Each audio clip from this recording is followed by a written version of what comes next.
কখনো গভীর চরিত্র, কখনো সাহসী লোকে রূপালী পর্দায় ঝলসে ওঠেন তিনি। বাংলা সিনেমার অন্যতম প্রভাবশালী মুখ জয়া আহসান।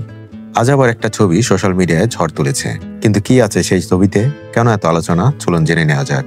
সোমবার নিজের ফেসবুক অ্যাকাউন্টে একটি ছবি শেয়ার করেন জয়া, আর মুহূর্তেই সেটা ছড়িয়ে পড়ে চারিদিকে। সরলতা, সৌন্দর্য আর প্রকৃতির সঙ্গে একাত্মতায় মিশে থাকা, এটাই যেন জয়া আহসানের স্বাক্ষর। ছবি পোস্ট হওয়ার পরপরই ভক্তদের ভালোবাসায় ভেসে যান জয়া। অনেকে লিখেছেন চোখের আরাম, শান্তির প্রতিচ্ছবি, পরিচ্ছন্ন অভিজাত সৌন্দর্য। আবার কেউ মন্তব্য করেছেন, জয়াকে যত দেখব ততই নতুন করে মুগ্ধ হব। এটাই জয়া, যিনি নিজেকে কখনোই অতিরিক্ত প্রদর্শন করেন না, কিন্তু তার স্বাভাবিক উপস্থিতি যথেষ্ট মানুষের মন জয় করার জন্য।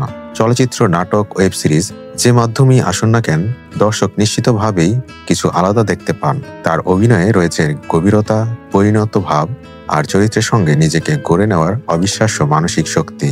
তাই তার একটি সাধারণ পোস্টও হয়ে ওঠে আলোচনার কেন্দ্রবিন্দু। কারণ তিনি শুধু অভিনেত্রী নন, তিনি ব্র্যান্ড, তিনি স্টাইল আইকন, তিনি প্রেরণা। অভিনয়ের বাইরে জয়া নিয়মিতই নিজের ব্যক্তিগত জীবনের মুহূর্ত ভক্তদের সঙ্গে ভাগ করেন। বই পড়া, পোষা প্রাণী, শিল্প ভ্রমণ, প্রকৃতি, সবকিছুতেই রয়েছে এক ধরনের নির্লোভ মাধুর্য। তার পোস্টগুলো ট্রেন্ড তো তৈরি করেই, একই সঙ্গে ছড়িয়ে দেয় ইতিবাচকতা, সৌন্দর্য আর এক নিখুঁত শিল্পবোধ। জয়ের এই ছবিটি কেন ভাইরাল? কারণ এটি শুধু একটি ছবি নয়, এটি একটি অনুভূতি, যেখানে কোলাহলের মাঝে মানুষ খুঁজে পায় একটুখানি প্রশান্তি। জয়া আহসান আবার প্রমাণ করলেন, গ্ল্যামার মানেই বড়সড় আলো নয়, কখনো কখনো শান্ত একটি ছবি হৃদয়ে দাগ কাটার জন্য যথেষ্ট। তার প্রতিটি পোস্ট যেন নতুন গল্প, নতুন আলাপ, আর তার ভক্তদের জন্য এক অশেষ মুগ্ধতার উৎস। যদি জয়ার এই লুক আপনার কাছে ভালো লেগে থাকে, তাহলে লাইক দিন, কমেন্টে লিখুন জয়ার কোন লুকটি আপনার ফেভারিট।